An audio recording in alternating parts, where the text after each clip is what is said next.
पांचवी शिक्षा, जो कुछ भी है उसे भगवान मानना है। सब भगवान का है, भगवान हमारे हैं। एक बात और देखो, गीता जी बड़ी अद्भुत ग्रंथ है। इसे पढ़ने के हिसाब से पढ़ोगे तो तुम्हें कुछ समझ में नहीं आएगा। गीता जी को कंठस्थ करने के हिसाब से पढ़ोगे कुछ समझ में नहीं आएगा। गीता जी को तो भगवान का अमृत मान करके अध्ययन स्वाध्याय करोगे तो ही तुम्हें गीता जी का भाव समझ में आएगा, क्योंकि संकेत में पूरा सार है।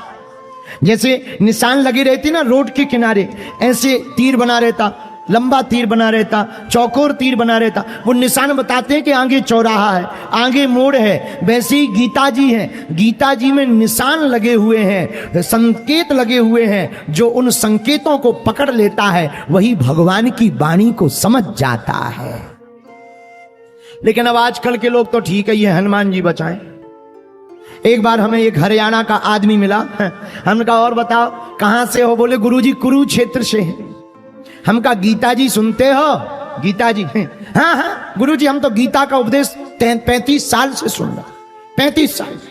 हम कहा बहुत अच्छा, पर हमने कहा एक बात बताओ, तुम गीता जी का उपदेश 35 साल से सुन रहे, सुधरे नहीं हो? बोले गुरुजी आप कहीं भगवत गीता तो नहीं समझ रहे? हमने कहा हाँ। अरे बोले गुरुजी हम गीता जी वो भगवत गीता नहीं कह रहे, हमारी लोगाई का नाम गीता है। आओ आओ आओ।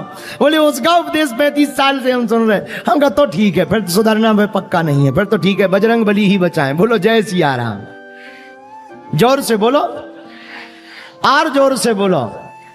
इसलिए भैया श्रीमद् भगवत गीता हमारे राष्ट्र की धरोहर है। गीता सुगीता कर्तव्य किमिन्हि शास्त्र विस्तरई या स्वयं पद्मनाभस्य, यह ठाकुर जी के मुखारविंद से कही हुई वाणी है। हम लोगों को प्रतिदिन भगवत गीता का एक श्लोक, एक अध्याय, कुछ वाणी अवश्य पढ़नी चाहिए। जो गीता जी को पढ़ता है, गीता जी के उपदेशों को समझता है, सुनता है, उसके जीवन में तत्वबोध की प्राप्ति होती, ब्रह्म ज्ञान की प्राप्ति होती और आत्मज्ञान से वह परमात्मा के ज्ञान को पा जाता है।